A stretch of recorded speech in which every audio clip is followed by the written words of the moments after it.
오늘 여러분들과 함께 나눌 말씀은 마태복음 11장 25절에서 30절까지 말씀입니다. 마태복음 11장 25절에서 30절까지의 말씀 제가 봉독하도록 하겠습니다. 그때 예수께서 대답하여 이르시되 천지의 주제이신 아버지여 이것을 지혜롭고 슬기 있는 자들에게는 숨기시고 어린아이들에게는 나타내심을 감사하나이다. 옳소이다. 이렇게 된 것이 아버지의 뜻이니이다. 내 아버지께서 모든 것을 내게 주셨으니 아버지 외에는 아들을 아는 자가 없고 아들과 또 아들의 소원대로 계시를 받는 자 외에는 아버지를 아는 자가 없느니라. 수고하고 무거운 짐진 자들아 다 내게로 오라. 내가 너희를 쉬게 하리라. 나는 마음이 온유하고 겸손하니 나의 멍에를 메고 내게 배우라. 그리하면 너희 마음이 쉼을 얻으리니 이는 내 멍에는 쉽고 내 짐은 가벼움이라 하시니라. 아멘.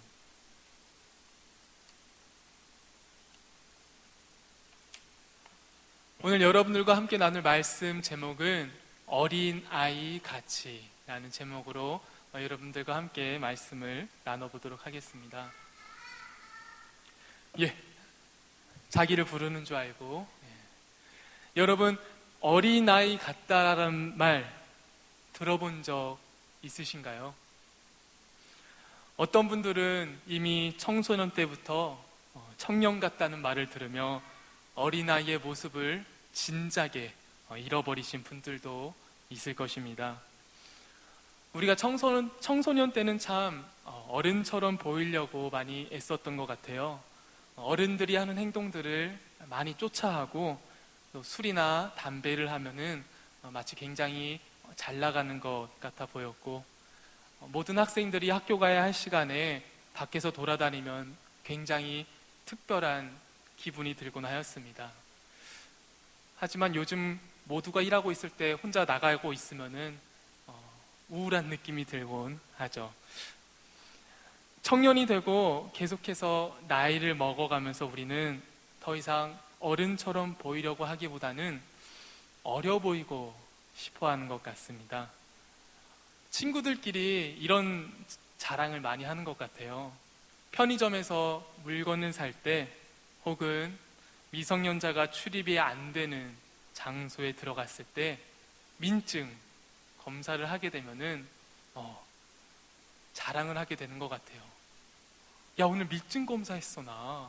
야, 너는 민증 검사 요새 안 하지? 이러면서 내가 조금 같은 또래 친구들보다 어려 보인다는 것에 대해서 기분 좋아하고 친구들에게 자랑하는 것이 오늘날 우리 청년들의 모습인 것 같습니다. 우린 이렇게 외면적으로 어려 보이고 싶어 하지만 외모가 아닌 것에 있어서는 어린아이 같다 라고 말하면은 그 말이 썩 기분 좋게만은 들리진 않는 것 같습니다. 뭔가 유치하고 철이 없고 미숙하며 책임감 없는 사람처럼 들리기 때문이죠. 부모님이 자녀들을 혼낼 때도 이렇게 혼내곤 합니다. 너 나이가 몇 갠데 그렇게 애같이 행동하니? 어린애처럼 굴지 좀 말아라 라고 혼내는 우리 부모님들의 모습을 볼 때가 있습니다. 이렇게 어린아이 같다라는 말은 외모를 표현하지 않고서는 부정적인 뜻으로 사용할 때가 참 많은데 오늘 말씀에서는 어린아이 같다라는 말이 그렇게 부정적으로 사용되어진 것 같진 않아 보입니다. 마태복음 11장 25절에는 이렇게 말하고 있습니다. 천지의 주제이신 아버지여 이것이 지혜롭고 슬기 있는 자들에게는 숨기시고 어린 아이들에게는 나타내심을 감사하나이다. 예수님께서는 자신이 너희들이 그렇게 기다려오던 구원자임을 지혜롭고 슬기 있는 자들에게는 숨기시고 어린 아이들에게는 나타내신다고 말씀하고 계십니다. 근데 여기서 말하는 어린아이들은 정말로 어린아이들을 가리키는 것이 아니라 뒤에 뭔가 영어 비스무리한 게 있죠. 그래서 대명사 그들이라는 아우타의 형용사 어린아이 같은 네피오스라는 말이 붙어서 어린아이 같은 그들을 가리킵니다. 이거를 이제 한국 성경에서는 그냥 간단하게 어린아이들이라고 표현했지만 원문의 의미를 살리면은 어린아이 같은 그들을 바로 나타낸다고 말씀하고 있습니다. 그럼 예수님께서는 왜 지혜롭고 슬기 있는 자들에게는 숨기시고 어린아이 같은 그들에게는 나타내실까요? 우리가 생각했을 때는 당연히 슬기로운 자들에게 나타내는 게 당연한 것 같은데 예수님께서는 오히려 그들에게는 감추시고 어린아이 같은 그들에게 나타내신다고 말씀을 하고 계십니다. 당시 지혜롭고 슬기 있는 자들이었던 유대교 지도자들은 그들의 지혜로는 당장 로마인을 몰아내고 민족적, 정치적으로 새로운 왕국을 이 땅에 세우실 구원자를 기다렸습니다. 그들의 이러한 선입견으로는 시골 목수의 아들로 태어나 가난하고 억눌린 사람들과 어울리는 예수를 자신들이 기다리던 구원자로 인정할 수가 없었습니다. 내가 똑똑하고 내가 잘났으면 하나님 나라보다는 이 땅에서 내 능력으로 노력한 만큼 잘 먹고 잘 사는 보상에 우리는 더 집중하기 마련입니다. 그런데 지혜롭고 슬기 있는 자들이 보기엔 예수는 그들이 이 땅에서 잘 먹고 잘 살 수 있게 해주는 것에 있어서 별 도움 될 만해 보이지 않았습니다. 그래서 예수님께서 그들에게 자신이 너희를 위한 구원자임을 나타내셔봤자 그들의 구원자가 될 수 없었습니다. 그들이 원하는 구원자는 바로 이 땅에서 잘 먹고 잘 살게 해주시기 위해 오신 분이었기 때문이었습니다. 또한 그들은 쉽게 교만하였고 자신의 의를 드러내길 좋아하였습니다. 누가복음 18장에서는 율법을 잘 지키지 못하는 사람들과 자신의 삶을 비교하면서 자신은 하나님 앞에 의로운 삶을 살고 있음을 자랑하는 기도를 드리는 교만한 바리새인의 모습이 나옵니다. PPT는 누가복음 18장 11절을 보시면 됩니다. 바리새인이 이렇게 기도를 했습니다. 바리새인은 서서 기도하여 이르되 하나님이여 나는 다른 사람들 곧 토색, 불의, 간음을 하는 자들과 같지 아니하고 이 세리와도 같지 아니함을 감사하나이다. 놀랍게도 이렇게 남들과 비교하는 기도를 한 사람은 바리새인으로서 당시 유대인들에게 가장 신앙인으로서 모범받고 존경받는 사람이었는데 이 사람의 기도를 보면은 교만으로 가득한 것을 우리는 발견할 수 있습니다. 또한 고린도전서에서는 이렇게 말하고 있습니다. 하나님께서는 세상에 미련한 것들을 택하사 지혜 있는 자들을 부끄럽게 하시어 어떠한 사람도 하나님 앞에서 자신의 지혜로움을 자랑하지 못하게 하신다고 말씀하고 계십니다. 예수님께서 제자들을 선택하시는 모습에서 우리는 그것을 쉽게 발견할 수가 있습니다. 예수님께서 자신을 따르는 제자들을 컨택하실 때는 유대인 지도자들 혹은 바리새인처럼 사람들한테 존경받는 사람들이 아니었습니다. 어부들과 같이 잘 지도자층에서는 밀려나 있는 사람들 혹은 많은 사람들에게 자신들의 세금을 로마로 착취해 간다고 미움받는 세리와 같은 자들을 예수님께서는 오히려 제자로 선택하셨습니다.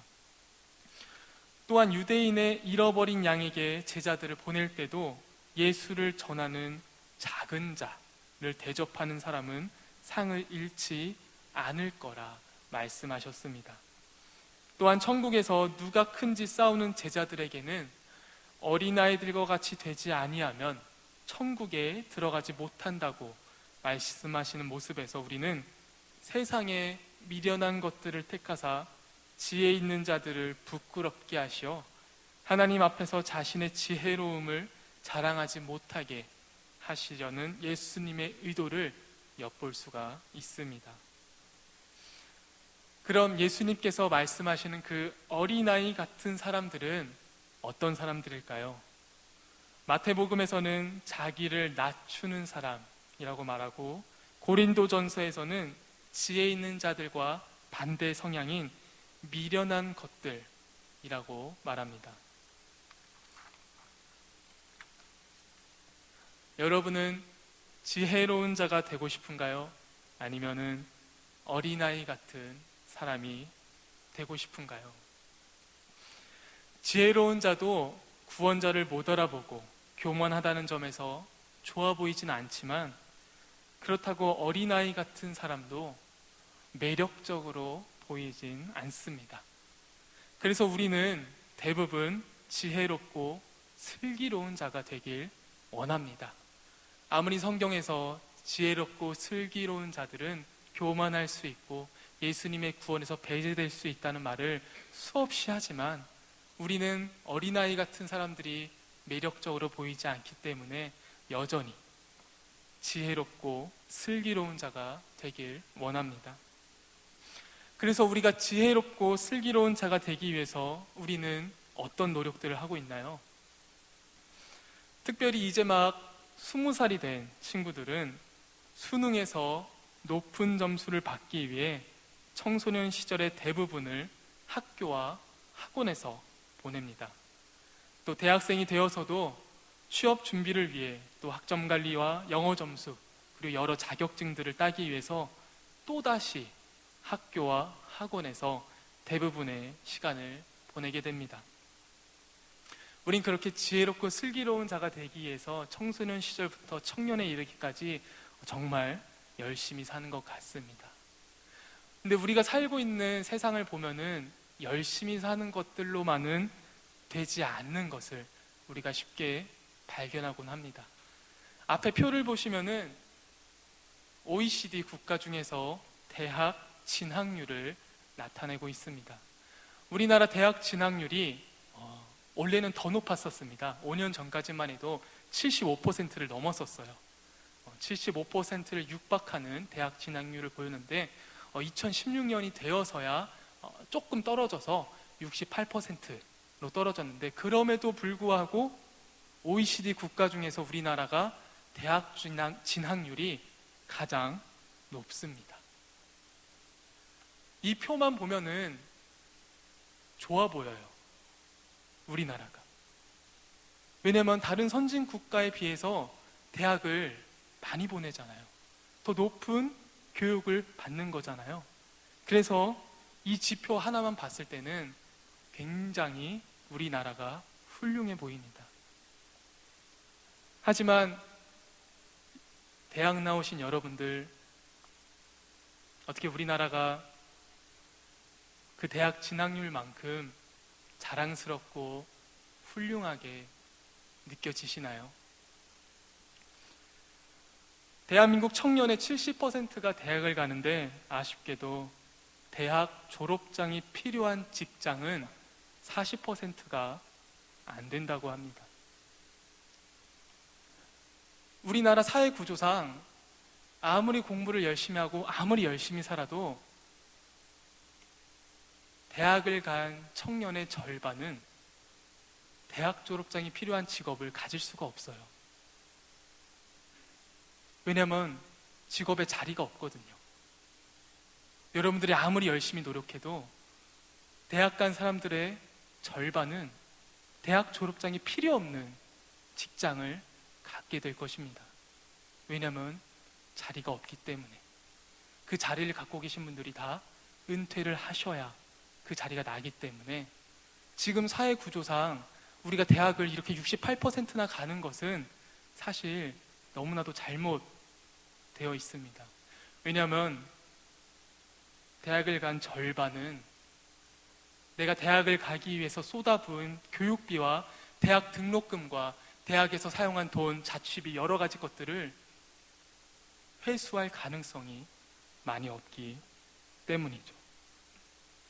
그래서 안타깝게도 대학을 가는 청년들 절반은 대학을 입학하는 순간 청년 실업이 예약되어 있습니다. 그럼 우리 어떻게 해야 될까요? 남들 다 대학 가라고 하는데 대학은 가야 될 것 같은데, 대학은 졸업해야 뭔가 살아갈 수 있을 것 같은데, 대학을 졸업하는 순간 우리는 이미 청년의 절반은 청년 실업이 예약되어 있는 사회에서 우리가 도대체 어떻게 해야 할까요? 안타깝게도 우리나라 사회가 지금 찾고 있는 대안은 남들보다 더 열심히 사는 것밖에 없는 것 같습니다. 그 절반에 들어가기 위해 더욱더 열심히 치열하게 살고 있습니다.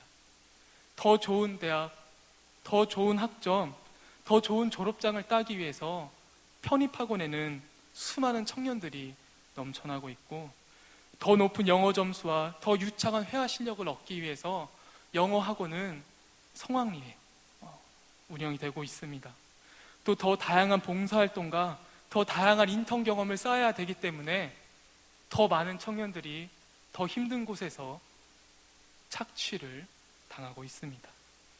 그리고 모든 것들이 경쟁이 되다 보니까 용모 단정마저도 경쟁이 되어 취업 성형이 있다는 말이 나돌 정도로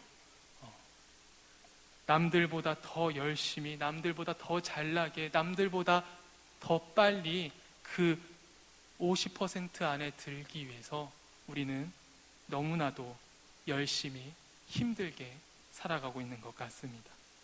그렇게 끊임없이 남들보다 더 빨리 그 50% 안에 들기 위해서, 그 세상이 원하는 그 기준에 맞추기 위해서 우리는 계속해서 내 자신을 채찍질하거나 혹은 채찍질 하다가 지쳐서 비관하고 포기해버리진 않나 싶습니다.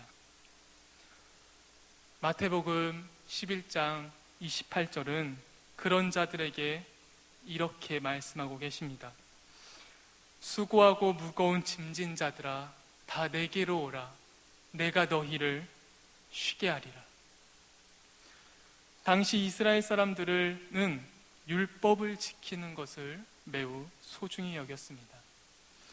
율법을 잘 알고 지키는 사람들은 그들 사회에서 지혜롭고 슬기로운 자로 존경받았습니다. 마치 우리가 좋은 대학을 가고 좋은 직장을 취직하는 것처럼 율법을 잘 알고 율법을 잘 지키는 사람은 지혜롭고 슬기로운 자였습니다. 그래서 그 많은 율법들을 지키기 위해 수고하여야 했습니다. 하지만 모든 사람들이 다 율법을 잘 지킬 수는 없었습니다. 대표적인 예로 안식일을 거룩하게 지키는 율법이 있었습니다.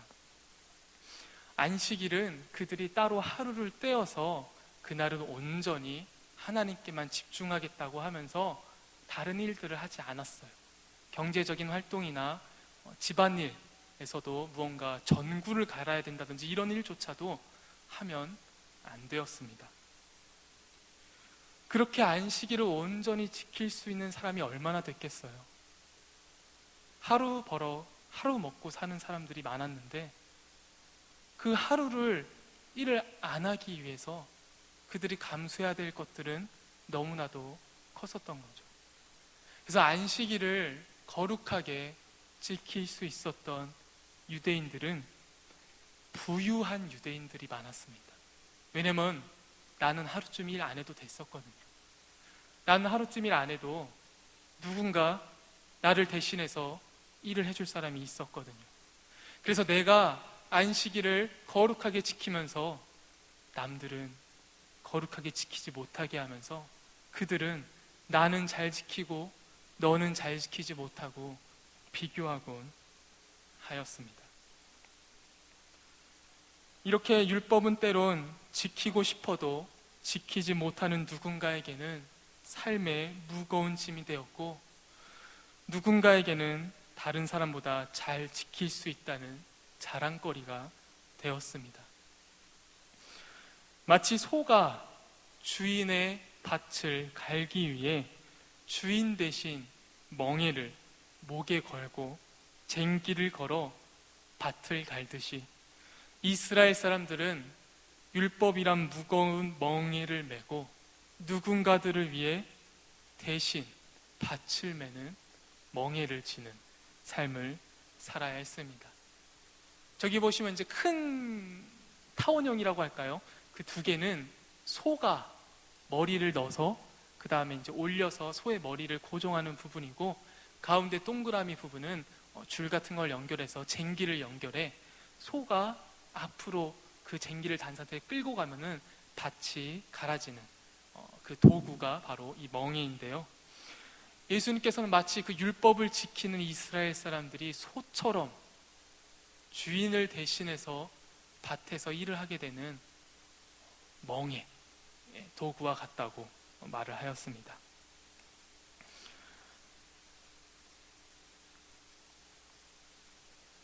혹시 우리도 이스라엘 사람들처럼 남과 비교하며 누군가에게 보여주기 위해 무거운 멍에를 메고 살고 있지는 않은가요?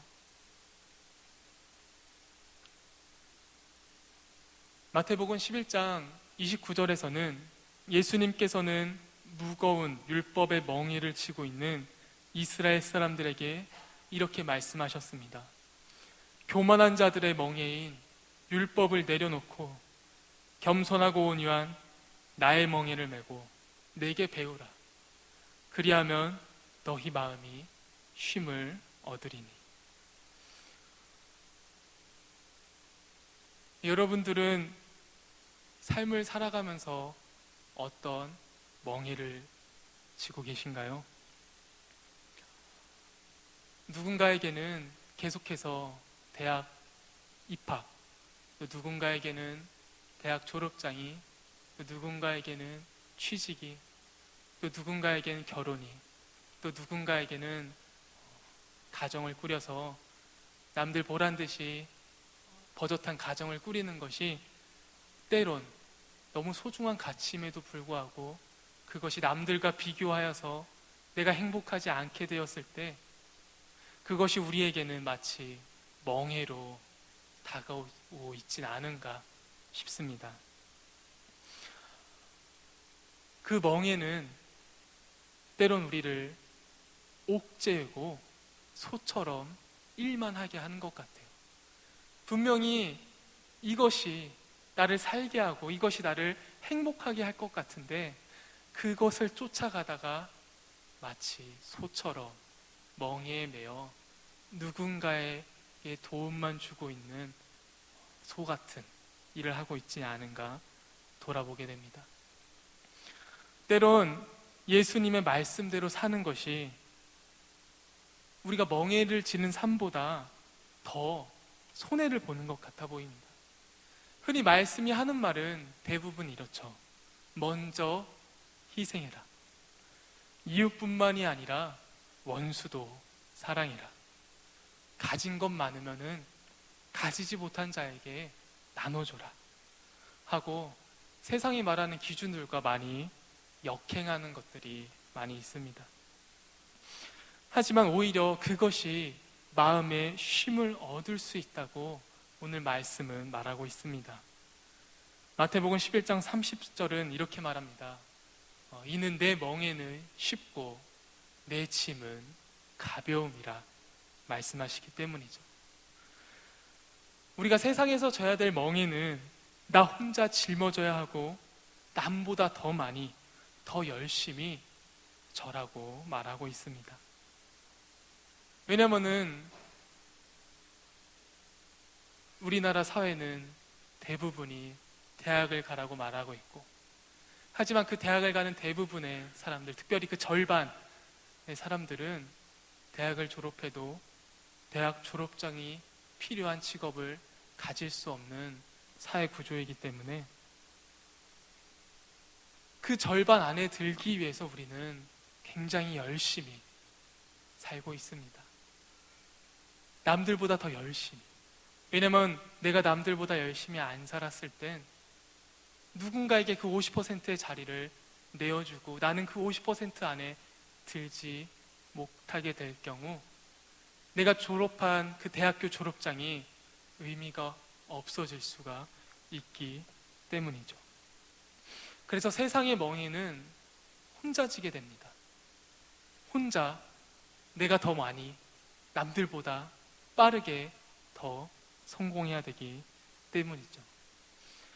하지만 예수님께서 주시는 멍에는 내 힘으로 남들보다 더 열심히 살아야 되는 그런 멍에가 아닙니다. 오히려 더 많은 사람들과 공유하면서 져야 하는 멍에죠. 오히려 나 혼자 졌을 때 그 멍에는 우리가 지고 있다가 지쳐버리기 십상입니다. 왜냐하면 나 혼자 희생하고 나 혼자 이웃에게 먼저 사랑하고 나 혼자 원수를 사랑하고 나 혼자 가진 것 많이 나눠주는 그 예수님의 멍에를 혼자 치다가는 탈진하기 때문입니다. 그래서 그 멍에는 예수님과 함께 지기에 쉽고 가벼우며 또한 예수님과 함께 질 뿐만이 아니라 우리 모두가 함께 지는 것이기 때문에 우리가 더욱더 쉽고 가볍지 않나 생각이 듭니다.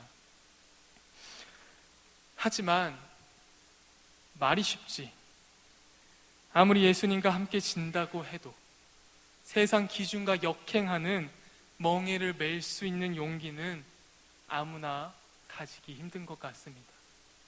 내가 세상 멍에를 내려놓고 예수님께서 주시는 그 가벼운 멍에를 메고 있을 때 세상에 있는 사람들은 여전히 더 열심히 더 빠르게 세상에 있는 것들을 그 50% 안에 들기 위해서 열심히 살아가고 있는데 내가 그 멍에를 내려놨을 때 내가 남들이 열심히 달려가고 있는 그 길에서 나는 조금 다른 길을 선택했을 때 내가 혹시 훨씬 더 뒤처진 삶을 살지 않을까 걱정이 되기 때문에 우리는 이렇게 매주 말씀을 듣고 이렇게 매주 말씀을 전하는 저도 세상에 나가면은 그 하나님의 기준대로 살아가기보다는 그 세상의 기준에 따라가기 바쁜 것 같습니다. 그래서 예수님께서는 우리들에게 어린 아이들에게 나타내신다고 말씀하시고 계십니다. 지혜롭고 슬기 있는 자들은 너무 지혜롭고 슬기롭기 때문에 내가 갖고 있는 지혜와 슬기로는 하나님의 가치관, 예수님께서 주시는 멍에는 말이 안 돼 보이거든요. 그거대로 살면은 누가 봐도 세상에서 뒤처지고 누가 봐도 더욱더 그 세상 안에서 살아남을 수 없어 보이기 때문에 그래서 예수님께서는 계속해서 마태복음, 마가복음, 누가복음, 요한복음 그 수많은 장절을 통해서 우리에게 어린아이 같이 되어야 한다고 말씀하고 계시는 것 같습니다. 어린아이 같이 잃을 것도 별로 없고 남의 눈치 보지 않고 예수님께서 말씀하시는 대로 우리가 살아갈 수 있는 것이 바로 우리가 어린아이들 같이 되어야 하는 것이 아닐까 생각이 되어집니다. 우리는 어린아이 같이 사는 것들이 너무 매력적이게 보이지 않아서 예수님께서 하시는 말씀은 계속해서 어린아이 같이 되라. 슬기롭고 지혜로운 자들에게는 내가 그 천국 복음을 감추고 있다 라고 말하고 있지만 우리는 계속해서 어린아이 같이 되기보다는 지혜롭고 슬기로운 자가 되기 위해서 계속해서 세상이 주는 멍에를 짊어지려고만 하는 것 같습니다.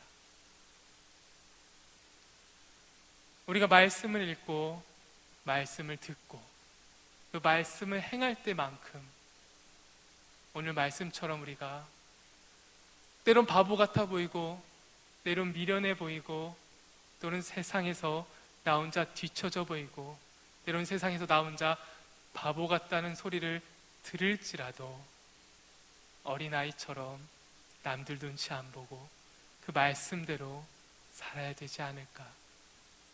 그렇게 우리가 미련하고 바보처럼 살 때만이 우리에게 바로 그 예수님께서 주시는 내가 바로 너희를 위한 구원자임이 나타나지 않을까. 대학 졸업장이, 너의 직장이, 너가 갖고 있는 재산이 너를 구원해 줄 것이 아니라 너가 지금 바보같이 행동하는 이 어린아이 같은 예수님 말씀대로 고지곳대로 행동하는 그 삶이 바로 너를 구원할 거라고. 바로 그 멍에를 매라고. 그 멍에는 너가 진 세상의 멍에만큼 무겁지 않을 거라고. 왜냐하면 내가 너와 함께 질 것이기 때문에. 그리고 너는 그 멍에를 다른 사람들과 함께 져야 하기 때문에 무겁지 않을 거라고. 그래서 어린아이 같이 되라고 말하고 있지 않으신가 생각되어 봅니다. 제가 기도함으로 오늘 말씀을 마치도록 하겠습니다.